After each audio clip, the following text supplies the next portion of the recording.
Este programa foi possível graças às doações da Fundação Família Ashton, de Dorothy Nielsen, e do Centro Laura F. Willis de Estudos do Livro de Mormon, o Instituto Neil A. Maxwell de Estudos Religiosos, com o Departamento de Educação Religiosa da Universidade de Brigham Young e a BYU Broadcasting. Apresenta.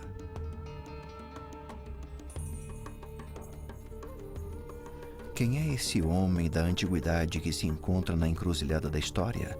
Ele é um grande mestre, um revolucionário, um profeta. Ou ele é, de fato, o filho divino de um pai divino, o salvador literal do mundo? Ao tentar responder a essas perguntas, vários estudiosos descartam a parte divina e a separam do Jesus da história, o mortal, do Jesus da fé, o Filho de Deus.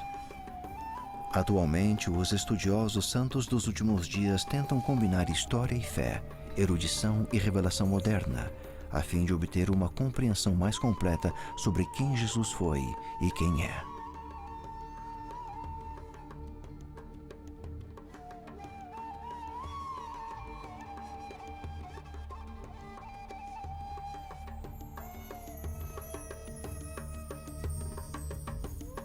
O Messias, eis o Cordeiro de Deus.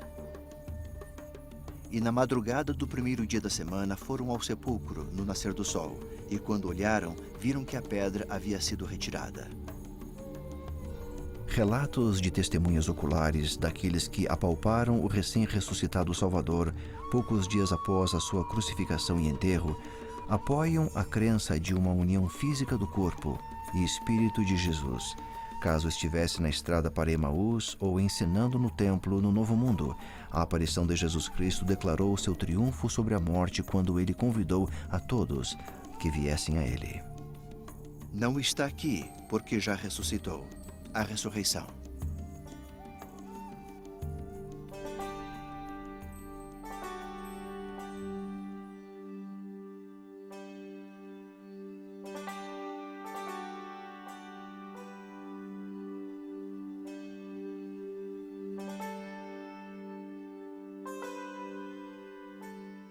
Para crentes, é a ressurreição, um evento que pode ter acontecido aqui mesmo, que coroa o ministério de Jesus, o distingue de todos os seus antecessores. Houve professores, profetas e curandeiros, mas nenhum deles possuía o poder de sacrificar a própria vida e então retomá-la novamente. Foi a ressurreição que providenciou a base da doutrina de todo o cristianismo. Sem ela, o cristianismo seria apenas um conjunto de crenças, histórias e mensagens inspiradoras sobre como viver uma boa vida. No entanto, não seria o mesmo cristianismo de hoje. Sabe, John, com a ressurreição de Jesus Cristo, passamos a ter a mensagem das eternidades. Esse conhecimento é o centro de tudo que acreditamos, é o apoio de nossa fé. E ainda de maneira irônica, é também do cristianismo e de alguns estudiosos do Novo Testamento, de onde muito do ceticismo que vemos surge. Mas nada disso altera os testemunhos de algumas mulheres de uma província romana desconhecida, que numa bela manhã de primavera, como a de hoje, há 2000 anos, algo se passou que nunca acontecerá antes.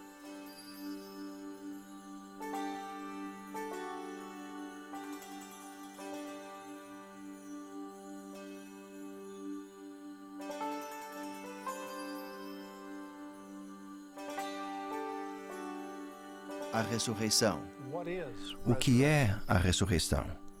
É algo interessante que a palavra ressurreição não é encontrada no Velho Testamento. E na integralidade da Bíblia, de Gênesis até o Apocalipse, não se encontra uma definição de ressurreição. É por essa razão que o Evangelho restaurado é tão maravilhoso.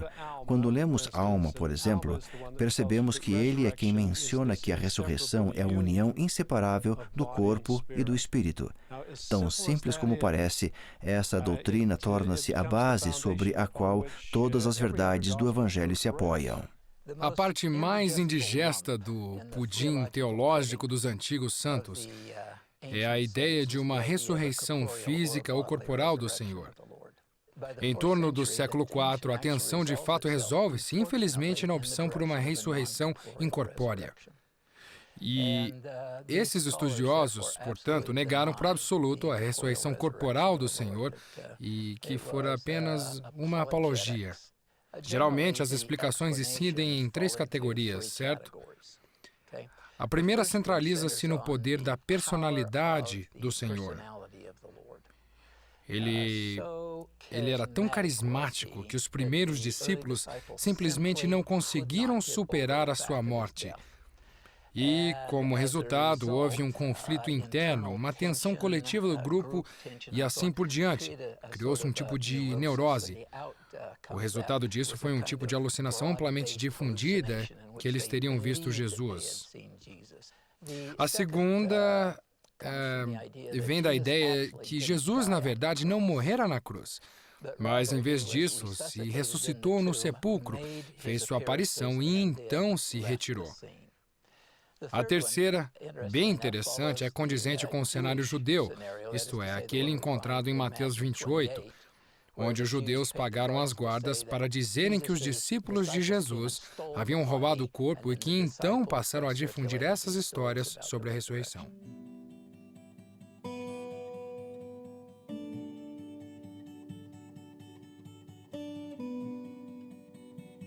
O Jardim da Sepultura, Jerusalém. Há muita atenção dada às disparidades das narrativas dos evangelhos sobre a ressurreição. Perguntas como: havia 1 ou 2 anjos próximos ao sepulcro? Pedro estava só quando viu o Senhor ressurreto ou estava com João ou outro apóstolo?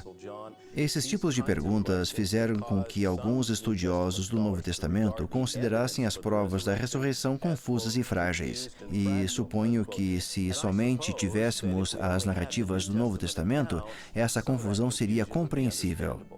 Certo, mas se considerarmos a revelação moderna, como o Livro de Mórmon, a Doutrina e Convênios e o testemunho dos profetas modernos, então as provas da ressurreição física e literal de Jesus como um ser glorificado seriam extraordinárias.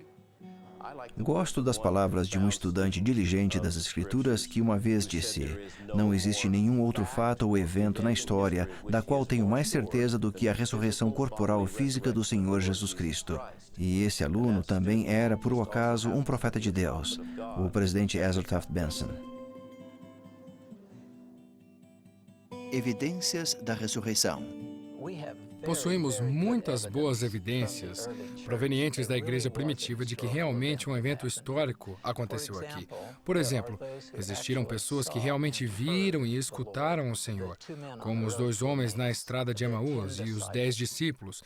Paulo disse que havia de fato 500 irmãos que viram Jesus na mesma ocasião. Então, com certeza, o próprio Paulo viu o Salvador. Mas existe outro tipo de testemunho que são aqueles que não só o viram e escutaram, como também o tocaram. As mulheres que visitaram o sepulcro foram enviadas para contar aos apóstolos sobre a ressurreição. Elas se encontraram com Cristo no caminho. É interessante o fato delas terem se aproximado dele, abraçado os seus pés e o adorado. Mas o idioma grego é bem forte. A palavra usada é kratao, que significa agarrar. Elas não apenas esbarraram nele ou tocaram nele levemente. Elas não só tocaram o Senhor, como também o abraçaram fortemente. Então, com certeza, temos o próprio Tomé que disse: a não ser que toque o sinal dos cravos em suas mãos, não acreditarei. Então o Senhor apareceu e o que disse? Aqui estou, este é o sinal do cravo em minhas mãos. Assim, Tomé recebeu um testemunho tangível. No entanto, alguém muito interessante parece passar desapercebido, possivelmente por conta de problemas de tradução: Maria Madalena. O texto do rei Jaime narra que Jesus apareceu a ela no sepulcro e, aparentemente, de acordo com a narrativa, ela tentou tocá-lo, mas Jesus disse: não me detenhas, porque ainda não subi para meu Pai no céu. A gramática grega sugere a existência de uma tradução melhor. Nós temos um presente do imperativo acompanhado por uma negação que significa: pare de fazer o que estás fazendo agora. E com ela, a palavra grega não é krateio, que significa agarrar, mas sim opto, que significa abraçar. Acredito que Jesus disse naquele momento: preciso me concentrar na obra de meu Pai. Este é um momento muito doce, mas tu precisas parar de me abraçar para que eu possa ir fazer o que meu Pai quer que eu faça. Portanto, as mulheres, Tomé e talvez os outros apóstolos e Maria seriam as 3 testemunhas. Eles sabiam, pois haviam visto o Senhor. Qual foi a consequência disso? Uma foi que Pedro prosseguiu corajosamente. E qual é a ideia central desse fato? Pregamos sobre Cristo crucificado e o Cristo ressurreto. Essa é a mensagem.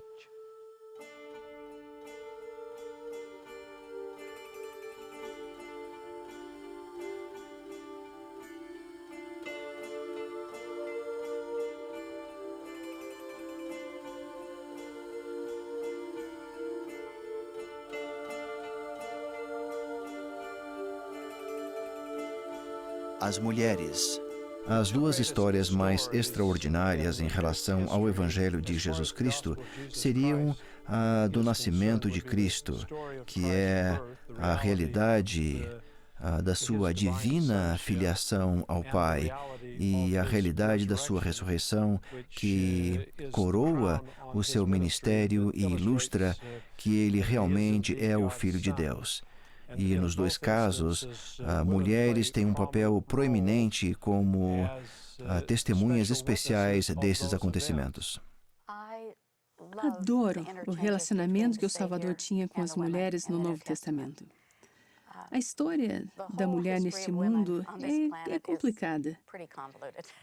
E nós já passamos por épocas bastante difíceis em termos de quem somos e como devemos ser tratadas. E apesar de termos conosco um livro que tivera de sobreviver por centenas de anos, ainda assim é impossível ignorar tais expressões de amor e respeito. Jesus nunca foi condescendente. Ele era gentil, firme, respeitoso e ensinava a elas toda a doutrina que ensinava aos homens. Não existia diferença entre homens e mulheres para ele. E por que haveria de existir? Ele é o Deus deste mundo, que veio para salvar a todos.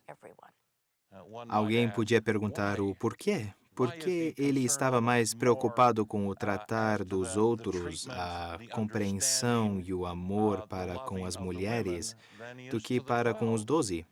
A minha conclusão é que, tanto na nossa lei e costumes como na de Israel antiga, a responsabilidade do homem pelo lar, neste caso sua mãe e outros entes queridos, próximos e estimados, parece ser dominante. As mulheres foram então instruídas para irem ao encontro de Pedro e de outros irmãos para contar-lhes o que havia acontecido. Assim, eles visitaram a sepultura e testemunharam que o corpo de Jesus havia desaparecido. No episódio da ressurreição, o Salvador apresentou-se para algumas mulheres como Marta, Maria e, finalmente, quando próximo à sepultura, apareceu em primeiro lugar a Maria como ser ressurreto e pediu-lhe para transmitir a mensagem de sua volta à vida aos apóstolos. Não sei se é possível para os homens compreenderem o que esse tratamento representa para as mulheres, o tipo de dignidade sem complacência que ele dava e dá a cada uma de nós. E estando elas muito atemorizadas e abaixando o rosto para o chão, eles lhes disseram: por que buscam o vivente entre os mortos? Os apóstolos. Os apóstolos haviam se reunido em Jerusalém e, naquela época, muitas coisas já haviam acontecido. Pedro havia negado Cristo e Jesus havia sido crucificado. Todos eles haviam congregado no mesmo lugar. Em quase todas as narrativas do Evangelho, são as mulheres que descobriram o sepulcro vazio e também, em primeiro lugar, encontraram Jesus ressurreto. Maria e as outras mulheres haviam ido até o sepulcro e o encontraram vazio. E na sua visita sentiram a princípio desapontamento, pois não encontraram o corpo de Jesus, mas encontraram anjos lá, e esses anjos lhes asseguraram que tudo ficaria bem. Deve ter sido uma experiência extraordinária, um momento belíssimo. Então elas receberam instruções para saírem e contarem aos irmãos o que acontecera. Elas encontraram os discípulos, contaram-lhes tudo, e os apóstolos simplesmente o acharam inacreditável, eles riram delas. Aquilo nunca acontecera antes. Eles ainda tentavam se desprender das antigas noções de um Messias milenar que viria de forma triunfal, e ainda estavam tentando assimilar o conceito da ressurreição. Mas, ao menos, Pedro e João correram ao sepulcro. Mas João era mais rápido que Pedro, que, por ser mais velho, não havia conseguido acompanhá-lo. João, ao reconhecer que Pedro era o apóstolo mais velho, esperou por ele ao chegar ao sepulcro. Pedro o alcançou sem fôlego, como pode imaginar. Ele olhou para o sepulcro e, enquanto olhava boquiaberto, percebeu certos detalhes, como os lençóis que cobriam Jesus, que estavam cuidadosamente dobrados no local onde o corpo estivera deitado. Acho que, com certeza, foi naquele momento eles passaram a acreditar nas palavras de Jesus, pois tudo começara a se elucidar.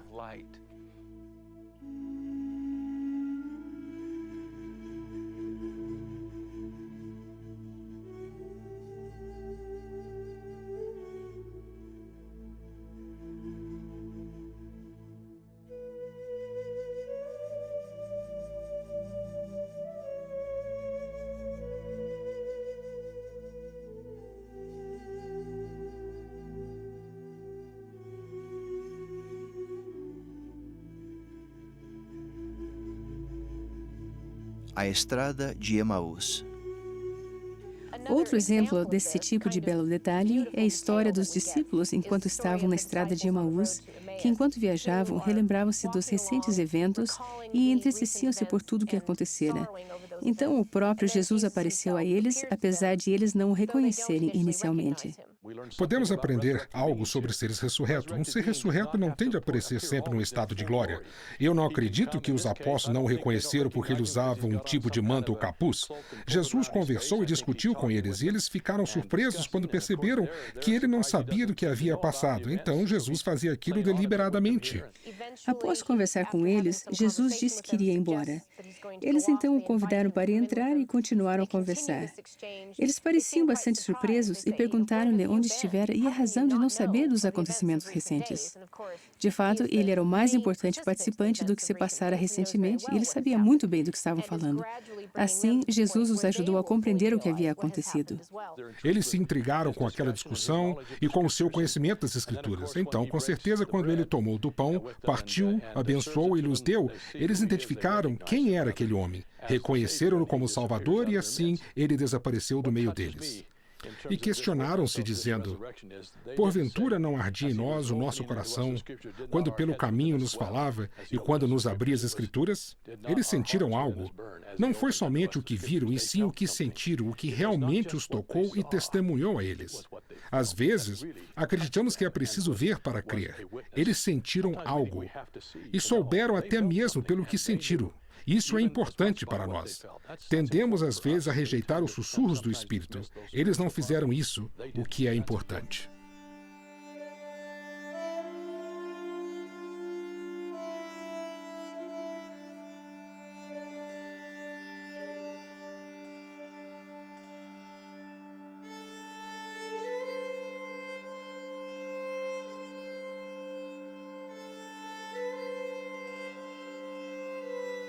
Uma testemunha física. Pedro disse posteriormente que não vos fizemos saber a virtude e a vinda de nosso Senhor Jesus Cristo seguindo fábulas artificialmente compostas, mas nós mesmos vimos a sua majestade. Provavelmente ele referia-se à transfiguração nesse trecho, mas eles foram testemunhas oculares, óbvias testemunhas, e uma das coisas da qual se tornaram testemunhas, e era importante que o fossem, foi da fisicalidade da ressurreição. Quando o Salvador apareceu aos discípulos, a reação deles, a princípio, foi de temor. Eles ficaram apavorados, pois pensaram que viam um espírito. Evidentemente, eles ainda não haviam compreendido bem a noção de um ser ressurreto. Não os culpamos, porque isso nunca havia acontecido antes. Mas a fim de ajudá-los a acalmar seus temores, Lucas narrou algo bastante significativo, o pedido de Jesus para se aproximarem e tocar suas mãos e pés. Jesus queria assegurar-lhes que era o mesmo Cristo que estivera com eles por 3 anos e meio durante seu ministério terreno, que era um corpo ressurreto, um Salvador ressurreto. E para ressaltar a realidade física do seu estado ressurreto, ele até mesmo comeu diante deles, a fim de demonstrar que ainda possuía um corpo. E Cristo disse claramente: um espírito não tem carne e ossos, como vedes que eu tenho. Esses 10 apóstolos, Tomé não fazia parte do grupo, podiam literalmente dizer: eu sei que Jesus Cristo voltou à vida. Eu toquei, ouvi e eu o vi comer. Uma semana mais tarde, os apóstolos estavam congregados e dessa vez Tomé havia dito que, se eu não vir o sinal dos cravos em suas mãos e não puser o dedo no lugar dos cravos e não puser minha mão no seu lado, de maneira nenhuma o crerei. Cristo apareceu e disse: vamos avante, Tomé. Põe aqui o teu dedo e vê as minhas mãos, e chega a tua mão e põe-na no meu lado. E não sejas incrédulo, mas crente. Aqueles que tiveram a oportunidade não só de ouvir e sentir, como também de tocá-lo, receberam um extraordinário testemunho da divindade do Salvador ressurreto. Entretanto, o Senhor continuou a ensinar doutrina adicional a Tomé, dizendo: bem-aventurados os que não viram e creram. Esse ensinamento pode ser aplicado às nossas vidas, pois caso não tivemos a oportunidade de ver o Senhor, ou caso não tivemos a oportunidade de tocar no Salvador ressurreto mesmo assim, se acreditarmos nele, mesmo sem tê-lo visto, se tivermos fé que ele é o Senhor ressurreto e acreditarmos em seus ensinamentos, também poderemos receber aquelas mesmas promessas e o testemunho daqueles que o viram, o ouviram e tocaram-no. O fato de nós reconhecermos as suas dúvidas como sendo parte da experiência humana no desenvolvimento da fé é um aspecto importante das narrativas do Evangelho, pois indica certa humildade por parte deles e uma espécie de disposição para mostrar que era um desafio para eles também. Mas isso também é uma indicação sobre a veracidade dessas narrativas. Não estamos tentando embelezar ou criar uma representação perfeita e ideal de nossa crença. Foram esses os nossos desafios e foi assim que viemos a ter fé. É isso que realmente aconteceu e esta é a verdade.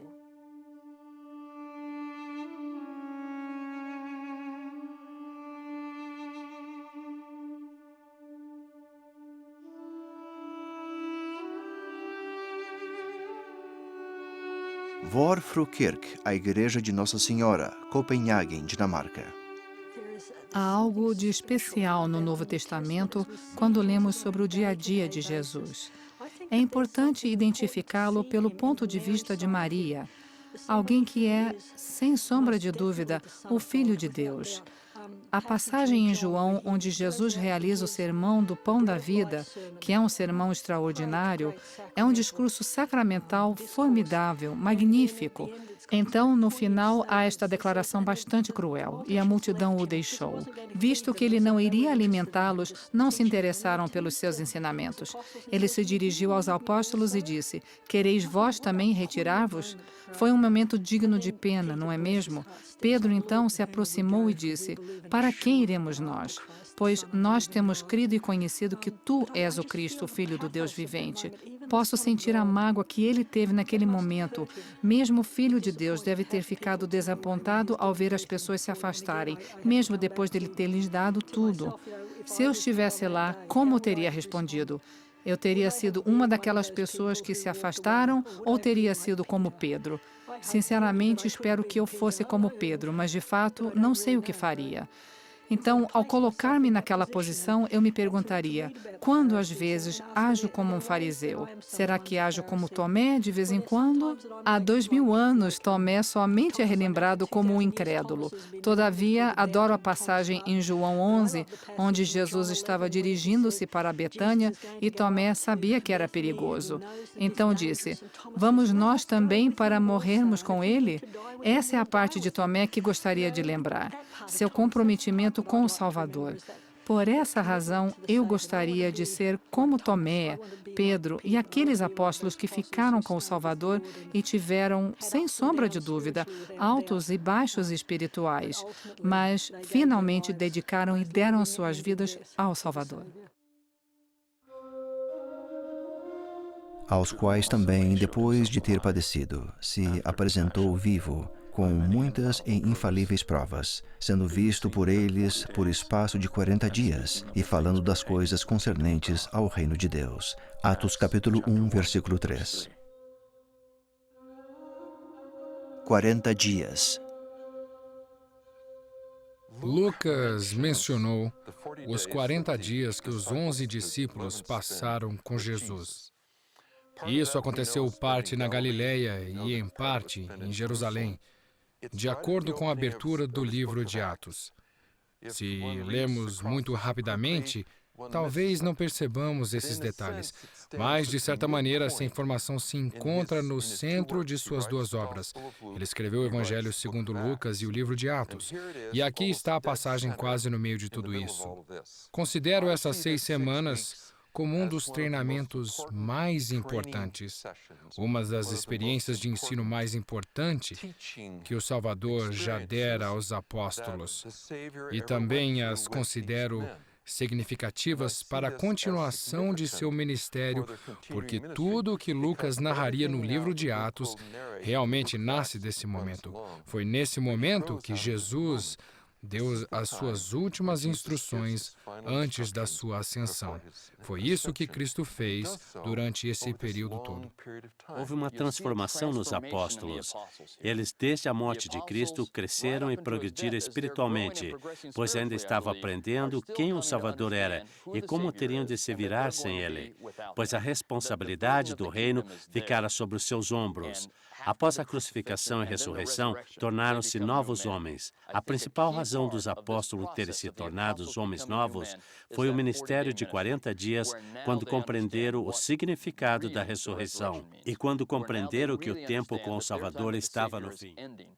Algumas pessoas ficam incomodadas com esse ministério de 40 dias, como fora narrada por Lucas no princípio do livro de Atos. Pois, se Jesus não havia ressurgido fisicamente, o que estava fazendo com os 11 apóstolos? Parece-me, então, que isso se transforma num ponto crucial, um separador de águas. Creio na ressurreição física de Jesus, que ele se encontrou com os apóstolos por 40 dias, ensinando-os, educando-os, instruindo-os e atualizando o seu conhecimento das doutrinas do reino e os procedimentos que ele queria que seguissem. Se eu não acreditasse na ressurreição, então não acreditaria naqueles 40 dias. Contudo, se alguém acredita na ressurreição, os 40 dias fazem sentido.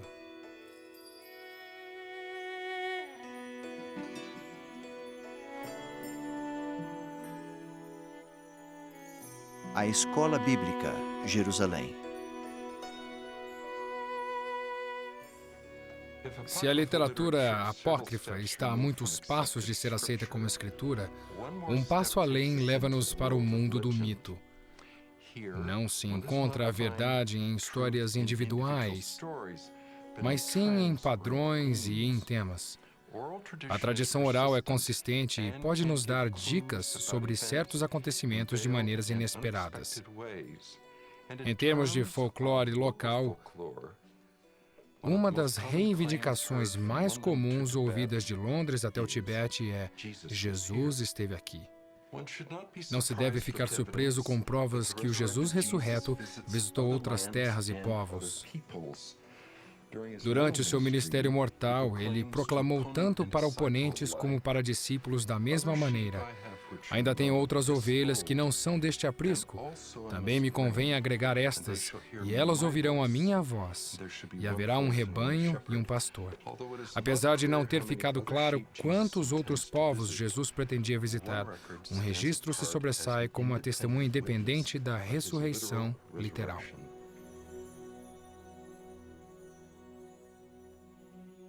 Outro Testamento. O título do livro de Mórmon é O Livro de Mórmon, Outro Testamento de Jesus Cristo. O livro de Mórmon foi preparado por antigos descendentes de Israel e escondido para ser preservado até uma época em que outro testemunho de Cristo fosse necessário. Esse livro narra o ministério de Cristo entre o povo aqui no Novo Mundo, outro grupo de ovelhas que fora separado do resto. Narra seus ensinamentos, convênios e seu relacionamento com aquele povo, e especialmente o seu ministério após sua ressurreição. Portanto, é outro testamento do Evangelho de Jesus Cristo. Cumpre a lei das testemunhas, que na boca de 2 ou 3 testemunhas toda palavra seja confirmada. A Bíblia foi o primeiro livro que testificasse do que o Salvador fizera em Jerusalém. O livro de Mórmon despontou como uma segunda testemunha ao também testificar do que o Salvador fizera em Jerusalém e que a sua ressurreição realmente havia passado. O clímax do Livro de Mórmon se dá com a visita de Cristo às Américas. Nefi profetizou sobre isso em 1 Nefi 12:6. Ele disse: "E vi os céus abrirem-se e o Cordeiro de Deus descendo do céu, e desceu e mostrou-se a eles." As pessoas se reuniram ao redor do templo.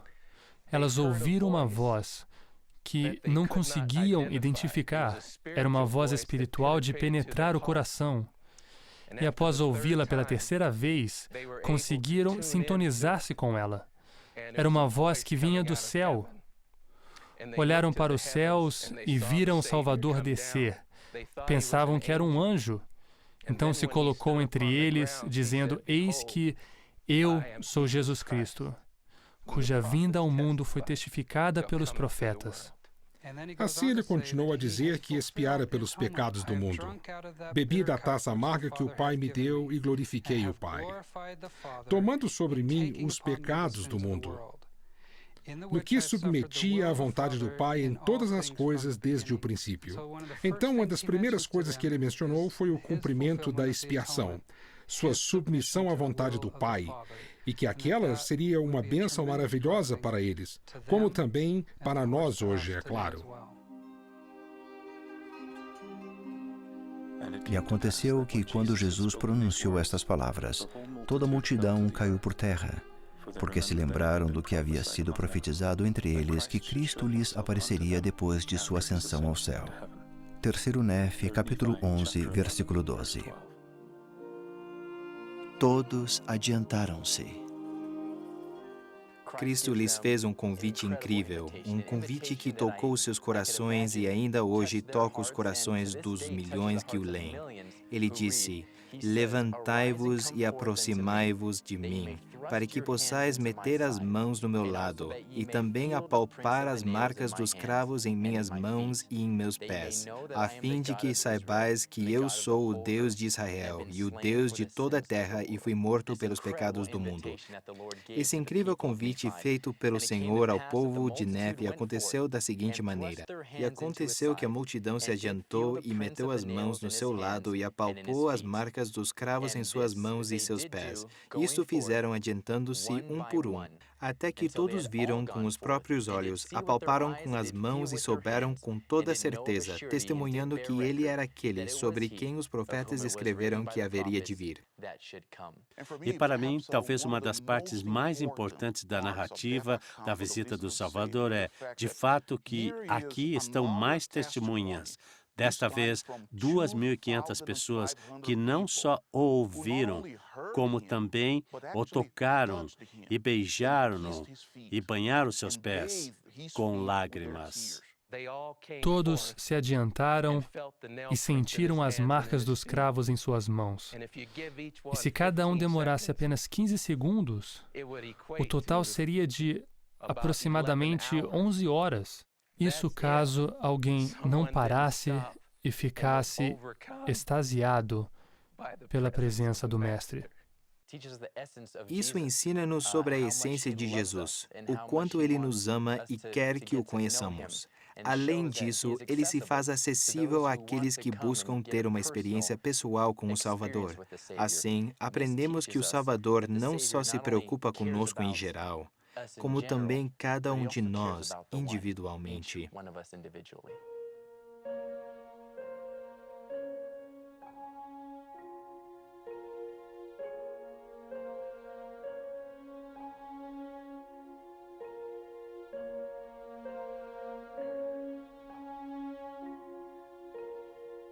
Ordenanças.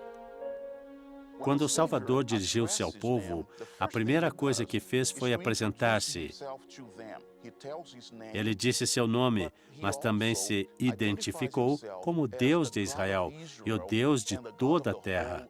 Nefi, o profeta daquela época, que estava no meio da multidão, aproximou-se do Salvador e prostrou-se diante dele, beijando seus pés.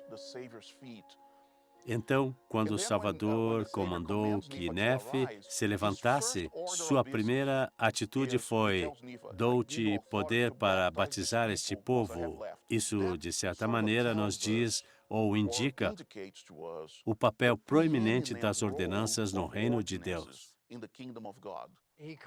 Ele chamou os 12 e o fez pela imposição das mãos, o que é uma ordenança. Ele ensinou-lhes sobre o batismo e como batizar ou não batizar, que é outra ordenança. Ele instituiu o sacramento, novamente, uma ordenança. Se examinarmos atentamente, começamos a perceber em que Jesus estava interessado. Ele estava interessado nas Escrituras. Ele queria que as pessoas compreendessem a sua ressurreição e ordenanças. E disse-lhe o Senhor: dou-te poder para batizar este povo, quando eu tiver novamente subido ao céu. E novamente o Senhor chamou outros e disse-lhes a mesma coisa, e deu-lhes poder para batizar. 3 Nefe, capítulo 11, versículos 21 e 22. 1 a 1. Ao final do primeiro dia em que Jesus passou com os nefitas no templo de abundância, ele olhou para a multidão e, com sua percepção divina, compreendeu que muitas daquelas pessoas não haviam absorvido seus ensinamentos. Todas as coisas haviam se renovado. Era um mundo completamente novo para eles. Tudo o que acostumavam fazer se tornara obsoleto. E teriam que construir um mundo inteiramente novo, além de um novo relacionamento entre si e com Deus. Todos choravam e ninguém dizia nada. Ele então percebeu da maneira que somente Deus poderia fazê-lo, que o povo queria que ele tardasse um pouco mais. Eles queriam que o Salvador realizasse os milagres tão esperados. Ele disse que estava para partir, mas permaneceu para realizar mais milagres. Até mesmo o coxo e o cego estavam em abundância. Foi um evento extraordinário. Eles não sabiam quanto tempo ele ficaria entre o povo. Mas, de sua própria livre vontade, haviam se dirigido ao templo naquele dia porque queriam saber o que deveriam fazer em seguida. Ele os convocou e o povo se aproximou, reunindo-se no templo. Eles não colocavam os nomes das pessoas em uma lista de oração, e sim faziam com que elas viessem diretamente ao templo, tanto à direita como no centro, e Jesus curou-os um por um.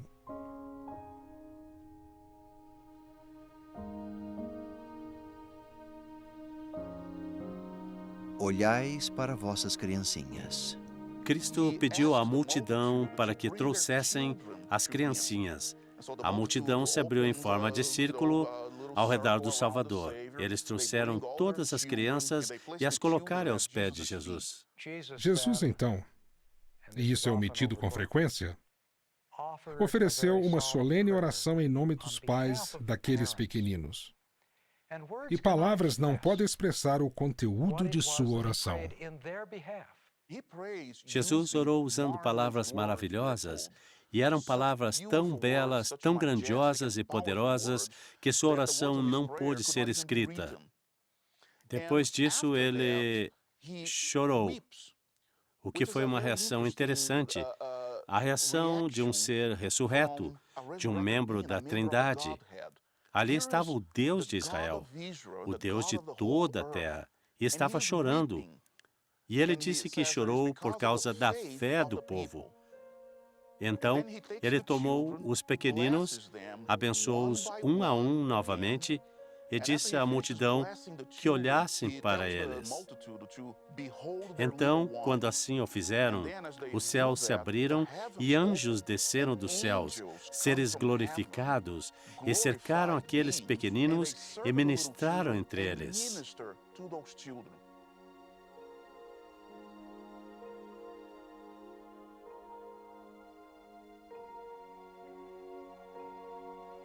A multidão presenciou esse evento.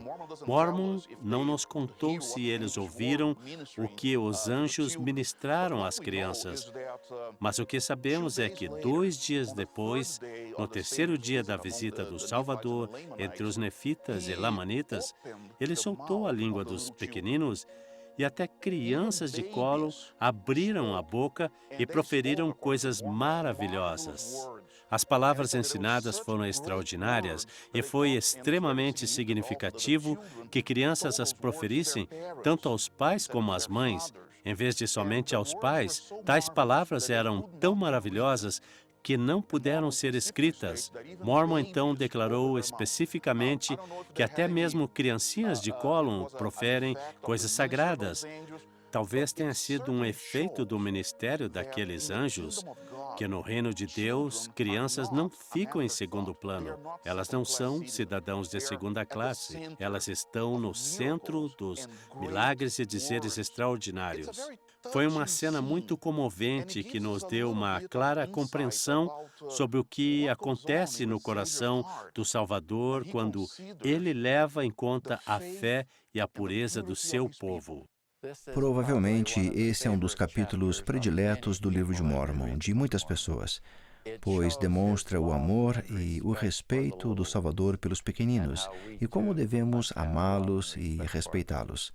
Possuímos uma enorme responsabilidade como pais e mães de Israel, e o capítulo 17 é o exemplo ideal do amor que Jesus tem por nós como seus filhos, a quem adotou espiritualmente, conforme escrito em Mosias 5 e 7, se viermos a Ele. No Velho e no Novo Mundo, ele pediu que as crianças fossem levadas a ele. Pois somente se nos tornarmos como criancinhas, seremos capazes de despir-nos do homem natural e fazer com que o sangue de Cristo seja completamente efetivo em nossas vidas.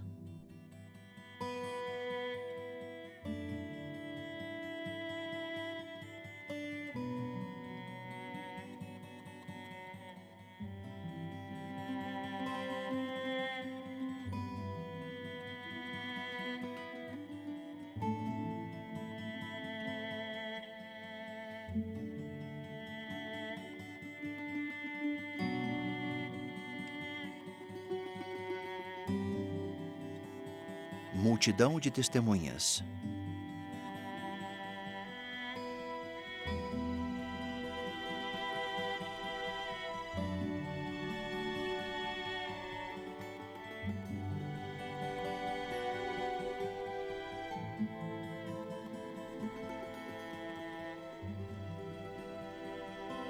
Para aqueles que não acreditam numa ressurreição física, há um mar de testemunhas diante deles, que são as pessoas que disseram, nós o vimos, e parece-me que é quase algo impossível de se fazer, pois de fato é necessário ser desonesto para com os textos, desonesto para com os registros que estão ao nosso dispor. É uma história de progresso para mim. É uma história de transformações. Temos apóstolos que ficaram temerosos quando Jesus foi preso, mas que se encorajaram e viajaram por todo o mundo. Quando chegou, Jesus apareceu aos apóstolos. Disse-lhes que deviam aguardar o Confortador, ou a promessa do Pai que viria sobre eles, antes que começassem seu ministério mortal.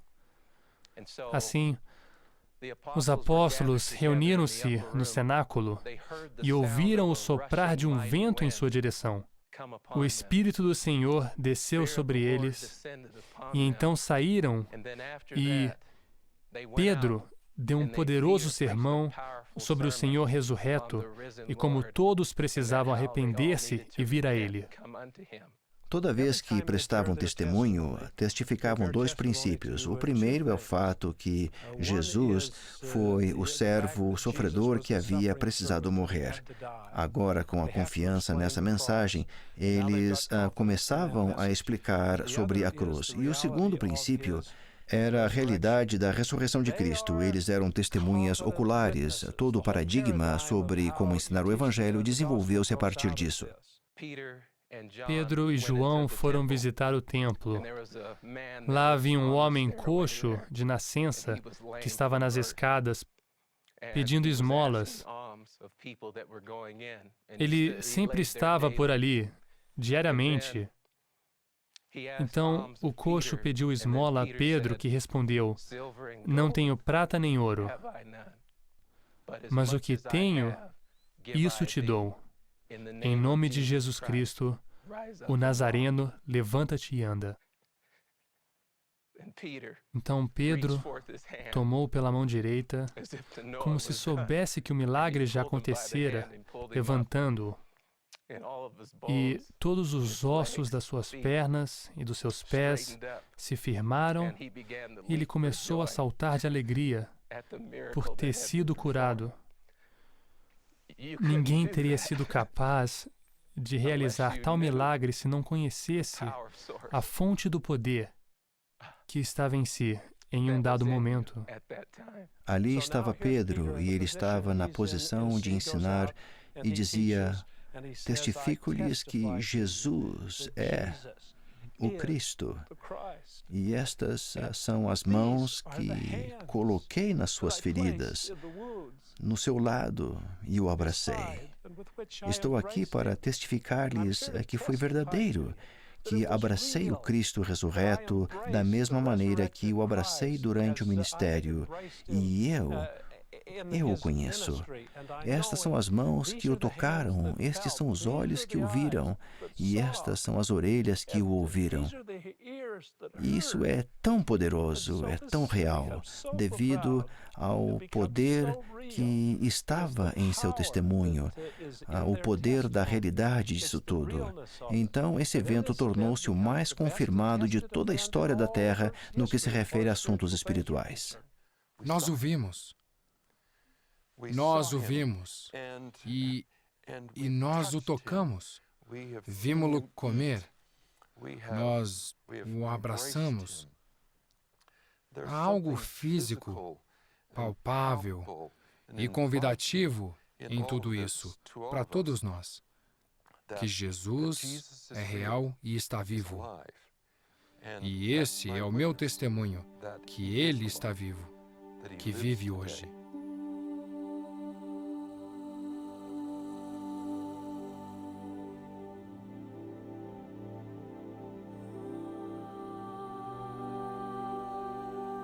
Palácio Frederiksborg, Hillerød, Dinamarca.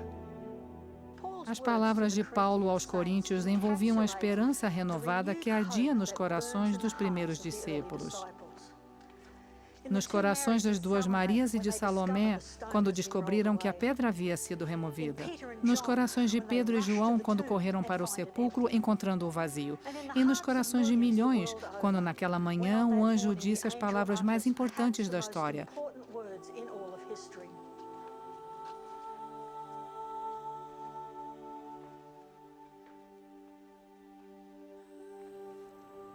Ele não está aqui, pois está ressuscitado.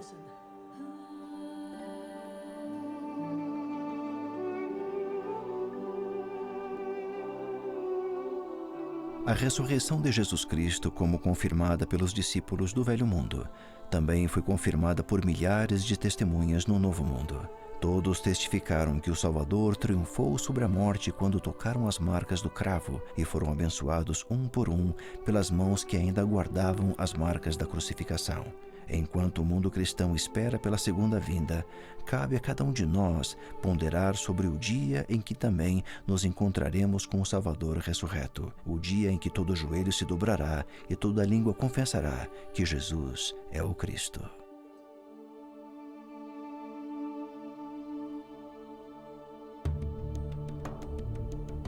O Messias, eis o Cordeiro de Deus.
BYU Broadcasting.